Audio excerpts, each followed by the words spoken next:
There's a production assistant, Eli.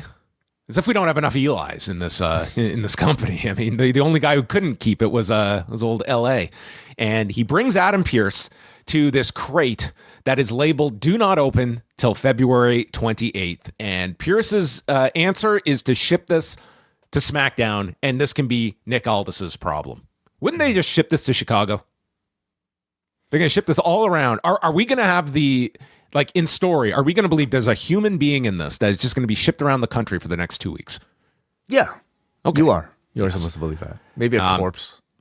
I mean, this is a fairly like old school, like Memphis type of angle here. The mystery man in the box.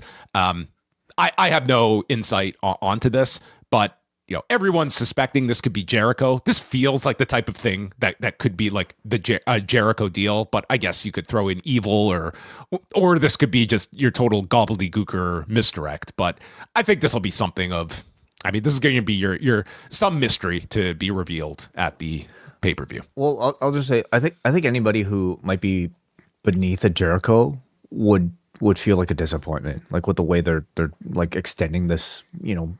You're right. And build. Yeah. Like if it's Evil, I think it's a terrible way to set Evil off, because I think it would be met with disappointment. Who else could it be on that level? I'd only make it those two. Like really, unless it's like something so far out of left field that you have of maybe the Street Profits are in here. Maybe the entire SmackDown Tag Team division, isn't there? So, like, you know, Jericho coming out of a crate like this, yes, it feels the man in the box. It just feels like such a Jericho type of like, weird like, idea that he can run with. Yeah, but to suggest that he's actually in the box and has been in the box this whole time is certainly like starting the character off in a very comedic light, which is not unusual for Jericho, but I'd argue it's not the best way to use a Chris Jericho. You know, like do you immediately want to like have this iteration of Jericho be a non-serious comedy type of thing, or could this just be like maybe a comedic introduction to something that might ultimately be a bit more serious, because maybe Jericho isn't in the box, maybe there's nobody in the box, and Jericho somehow makes his return in another way.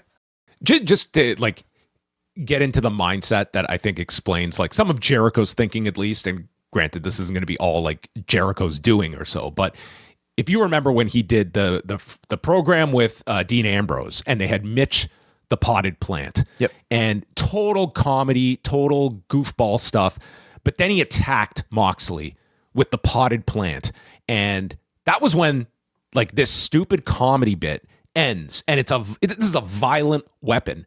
And if you remember that time, the announcers sold it as total comedy. And I remember interviewing Jericho after this. It was a few months later.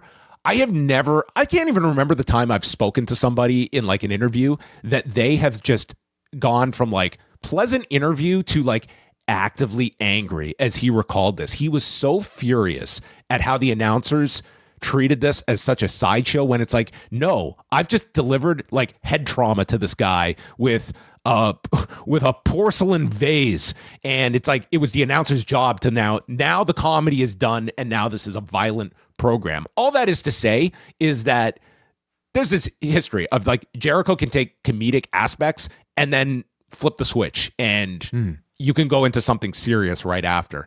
The bigger issue I look at is there's a lot of moving pieces at the moment on the main roster of all these new people coming in, and we are seeing in front of our eyes people getting lost in the shuffle already. And not to say Jericho is not going to get lost in the shuffle, but others are, and it's another person now that is thrown into the mix that is, you know, it's just like, granted, if this is ultimately Jericho, like there's a lot of new people coming in, and it just doesn't feel like they have the bandwidth to sustain all these new people and all have significance attached to their arrivals. It's true, but they play different roles. You know, Jericho plays a very different role from what a Nobafemi or a Trick Williams would. I think Jericho brings an established, you know, star power that those two don't necessarily offer. And I think you could translate that established star power to a newer generation. With the newer generation, you need guys like a Jericho in order to pass value on towards. And I know maybe that's been met with mixed results, you know, throughout his AEW run, but I still think he offers a whole lot for, you know, a new generation in the WWE.